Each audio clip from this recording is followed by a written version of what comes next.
না, আমাকে একটু সময় দিন, আমি দু একটা কথা বলেই চলে যাব। দাঁত, দাঁত আমাদের একটা অমূল্য সম্পদ। দাঁত ভালো যার, সব ভালো তার। আপনারা দাঁতকে সুস্থ রাখতে অনেক সময় অনেক ধরনের মাজন বা পেস্ট ব্যবহার করেন, কিন্তু আমি আপনাদের সামনে এমন একটি মাজন দেখাবো যা আমার নিজের তৈরি।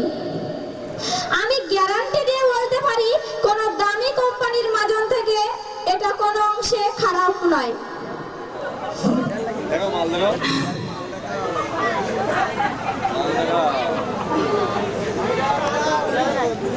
মাত্র 5 টাকা, আসল কেউ 5 টাকা, আসল কেউ 5 টাকা। দাদারা ভাইয়েরা, আসল কেউ 5 টাকা, মাত্র 5 টাকা। নিন না দু একটা করে। বিশ্বাস করুন, আমি খুব গরিব ঘরের মেয়ে, নবম শ্রেণীতে পড়ি। স্কুলের পরে যেটুকু সময় পাই মাজন তৈরি করি। ঘরে অসুস্থ মা, পয়সার অভাবে চিকিৎসা করতে পারছি না। বাবা নেই, ছোট ভাই দুটো। আমি তো আপনাদের কাছে ভিক্ষা চাচ্ছি না, মা বলেছে ভিক্ষা করা মহাপাপ। আপনারা কত টাকা তো চা সিগারেট খেয়ে বাজে খরচ করেন, মনে করুন 5টা টাকা না হয় অপচয়ই করলেন। আপনাদের ছেলে মেয়েরা তো কত টাকা কত ভাবে অপচয় করে। 5টা টাকা না হয় আমাকে আপনাদের মেয়ে ভেবে 5টা টাকা দিলেন। নিন না, নিন না বাবুরা, ভাইয়েরা, দাদারা, নিন না দাদের মাজন।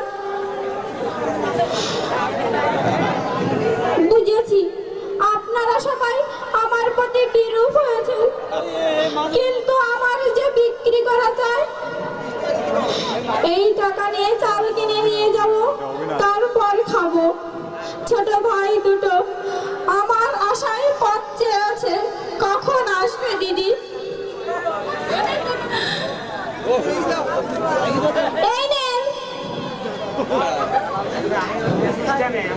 ছোট ভাই দুটো আমার আশায় পথ চেয়ে আছে, কখন আসবে দিদি? নিন না, নিন না বাবুরা, ভাইরা, নিন না দু একটা করে।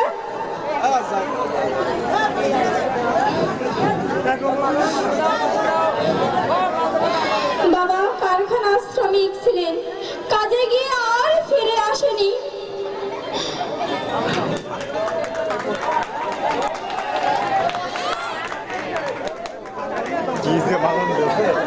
মা লোকের বাড়ি কাজ করতেন, এখন অসুস্থ। মা লোকের বাড়ি কাজ করে আমাদের খরচ চালিয়েছে, কিন্তু এখন মা অসুস্থ, কাজ করতে পারে না। আমি মায়ের কাজ করতে পারি না, তাই জীবিকা নির্বাহের জন্য এই পথ বেছে নিতে হয়েছে।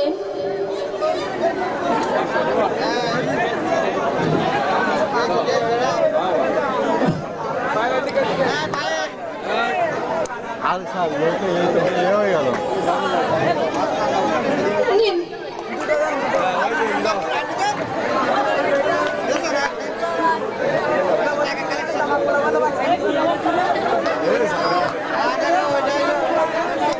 ঠিক আছে, আপনাদের মূল্যবান সময়ের মধ্যে আমি একটু বিরক্ত করলাম বলে আমাকে ক্ষমা করবেন।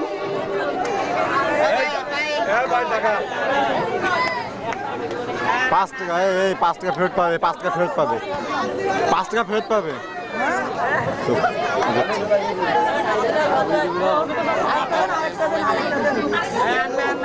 আরে কি অবস্থা?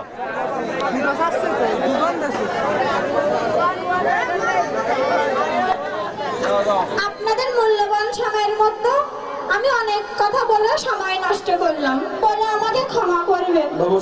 দাদারা ভাইয়েরা, আছেন কেউ? থাকলে আওয়াজ দিবেন। দাদারা ভাইয়েরা, আছেন কেউ? নিন না, নিন না দু একটা করে।